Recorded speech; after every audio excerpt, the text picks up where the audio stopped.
ओम श्री साई नाथाय नमः। अध्याय 15। नर्तकीय कीर्तन पद्धति। श्री चोलकर की शक्कर रहित चाय, 2 छिपकलियां। पाठकों को स्मरण होगा कि छठे अध्याय के अनुसार शिरडी में रामनवमी उत्सव मनाया जाता था। यह कैसे प्रारंभ हुआ और पहले वर्ष ही इस अवसर पर कीर्तन करने के लिए एक अच्छे हरिदास के मिलने में क्या क्या कठिनाइयां हुई, इसका भी वर्णन यहाँ किया गया है। इस अध्याय में दास गणों की कीर्तन पद्धति का वर्णन होगा। नारकीय कीर्तन पद्धति। बहुधा हरिदास कीर्तन करते समय एक लंबा अंगरखा और पूरी पोशाक पहनते हैं। वे सिर पर फेटा या साफा बांधते हैं और एक लंबा कोट तथा भीतर कमीज, कंधे पर गमछा और सदैव की भांति एक लंबी धोती पहनते हैं। एक बार गांव में कीर्तन के लिए जाते हुए दास गणों भी उपयुक्त रीति से सज धज कर बाबा को प्रणाम करने पहुंचे। बाबा उन्हें देखते ही कहने लगे, अच्छा दूल्हा राजा, इस प्रकार बन ठन कर कहाँ जा रहे हो? उत्तर मिला, नर्तकी कीर्तन के लिए। बाबा ने पूछा कि कोट, गमछा और फेटे, इन सब की आवश्यकता ही क्या है? इनको अभी मेरे सामने ही उतारो।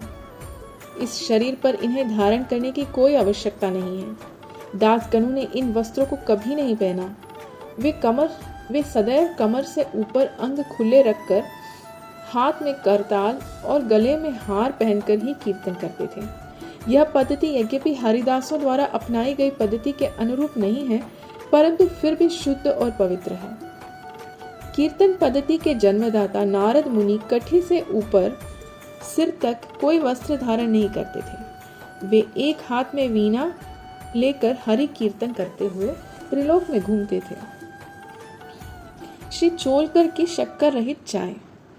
बाबा की कीर्ति पूना और अहमदनगर जिले में फैल चुकी थी, परंतु श्री नाना साहेब चंदोरकर के व्यक्तिगत वार्तालाप तथा दासगणों के मधुर कीर्तन द्वारा बाबा की कीर्ति कोंकण, बंबई प्रांत में भी फैल गई। इसका श्रेय केवल श्री दासगणों को ही है। उन्होंने अपने सुंदर प्राकृतिक कीर्तन से बाबा को घर घर पहुंचा दिया।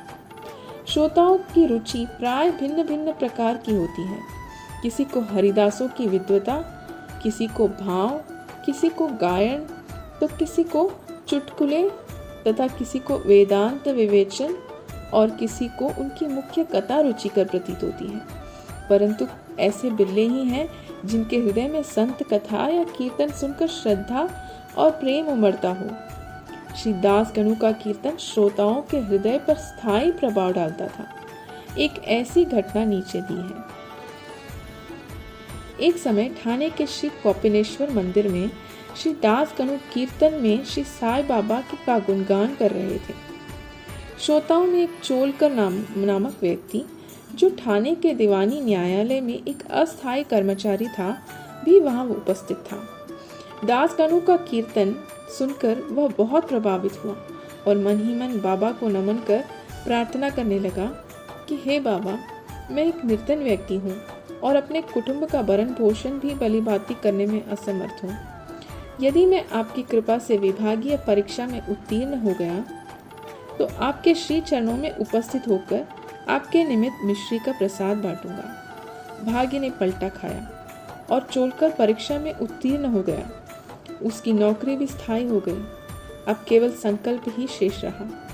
शुभस्य शीघ्रम। श्री चोलकर निर्धन तो था ही और उसका कुटुंब भी बड़ा था, अतः वह शिरडी यात्रा के लिए मार्ग व्यय जुटाने में असमर्थ हुआ। ठाणे जिले में एक कहावत प्रचलित है कि नाने घाट व सह्याद्री पर्वत श्रेणियां कोई भी सरलता पूर्वक पार कर सकता है, परंतु गरीब को उम्बरे घाट पार करना बड़ा ही कठिन होता है। श्री चोलकर अपना संकल्प शीघ्र पूर्ण करने के लिए उत्सुक थे। उसने मित व्ययी बनकर अपना खर्च घटाकर पैसा बचाने का निश्चय किया। इस कारण उन्होंने बिना शक्कर की चाय पीना प्रारंभ किया और इस तरह कुछ द्रव्य एकत्रित कर वह शिरडी पहुंचा। उन्होंने बाबा का दर्शन कर उनके चरणों पर गिरकर नारियल भेंट किया। तथा अपने संकल्पानुसार श्रद्धा से मिश्री वितरण की और बाबा से बोला कि आपके दर्शन से मेरे हृदय को अत्यंत प्रसन्नता हुई है। मेरी समस्त इच्छाएं तो आपकी कृपा दृष्टि से उसी दिन पूर्ण हो चुकी थी। मस्जिद में श्री चोलकर का आतिथ्य करने वाले श्री बापू साहब जोग भी वहीं उपस्थित थे। जब वे दोनों वहां से जाने लगे तो बाबा जोग से इस प्रकार कहने लगे, अपने अतिथि को चाय के प्याले में अच्छी तरह शक्कर मिलाकर देना। इस अर्थपूर्ण शब्दों को सुनकर श्री चोलकर का हृदय भर आया और उसे बड़ा आश्चर्य हुआ। उनके नेत्रों से आश्रुधाराएं प्रवाहित होने लगी और वे प्रेम से विवहल होकर श्री चरणों पर गिर पड़े। श्री जोग को अधिक शक्कर सहित चाय के प्याले अतिथि को दो, यह विचित्र आज्ञा सुनकर बड़ा कौतूहल हो रहा था कि यथार्थ में इसका अर्थ क्या है। बाबा ने उन्हें संकेत किया कि वे शक्कर छोड़ने के गुप्त निश्चय से भली भांति परिचित हैं। बाबा का यह कथन था कि यदि तुम श्रद्धापूर्वक मेरे सामने हाथ फैलाओगे तो मैं सदैव तुम्हारे साथ रहूंगा। यद्यपि मैं शरीर से यहाँ हूँ, परंतु मुझे 7 समुद्रों से पार भी घटित होने वाली घटनाओं का ध्यान है। मैं तुम्हारे हृदय में विराजित तुम्हारे अंतरस्थ ही हूँ, जिसका तुम्हारे और समस्त प्राणियों के हृदय में वास है, उसकी ही पूजा करो। धन्य और सौभाग्यशाली वही है जो मेरे सर्वव्यापी स्वरूप से परिचित है। बाबा ने श्री चोलकर को कितनी सुंदर और महत्वपूर्ण शिक्षा प्रदान की। 2 छिपकलियों का मिलन। अब हम 2 छिपकलियों की कथा के साथ ही यह अध्याय समाप्त करेंगे। एक बार बाबा मस्जिद में बैठे थे कि उसी समय एक छिपकली चिक चिक करने लगी। कौतूहलवश एक भक्त ने बाबा से पूछा कि छिपकली के चिकचिकाने का क्या कोई विशेष अर्थ है? यह शुभ है या अशुभ? बाबा ने कहा कि इस छिपकली की बहन आज औरंगाबाद से यहाँ आने वाली है, इसीलिए यह प्रसन्नता से फूले नहीं समा रही है।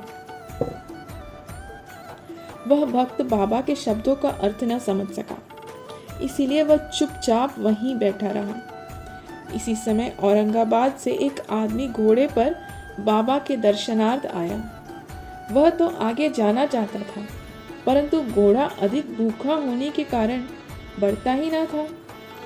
तब उसने चना लाने के लिए एक थैली निकाली और धूल झटकारने के लिए उसे भूमि पर फटकारा, तो उसमें से एक छिपकली निकली और सबके देखते ही देखते वह दीवार पर चढ़ गई। बाबा ने प्रश्न करने वाले भक्त से ध्यान पूर्वक देखने को कहा। छिपकली तुरंत ही गर्व से अपनी बहन के पास पहुंच गई। दोनों बहनें बहुत देर तक एक दूसरे से मिली और परस्पर चुंबन व आलिंगन कर चारों ओर घूम घूम कर प्रेम पूर्वक नाचने लगी। कहाँ शिरडी और कहाँ औरंगाबाद। किस प्रकार एक आदमी घोड़े पर सवार होकर थैली में छिपकली को लिए हुए वहां पहुंचता है और बाबा को उन 2 बहनों की भेंट का पता कैसे चला। यह सब घटना बहुत आश्चर्यजनक है और बाबा की सर्वव्यापकता की द्योतक है। शिक्षा। जो कोई इस अध्याय का ध्यान पूर्वक पाठ और मनन करेगा, साई कृपा से उसके समस्त कष्ट दूर हो जाएंगे और वह पूर्ण सुखी बनकर शांति को प्राप्त होगा। श्री सद्गुरु साईनाथ अर्पणमस्तु। शुभम भवतु।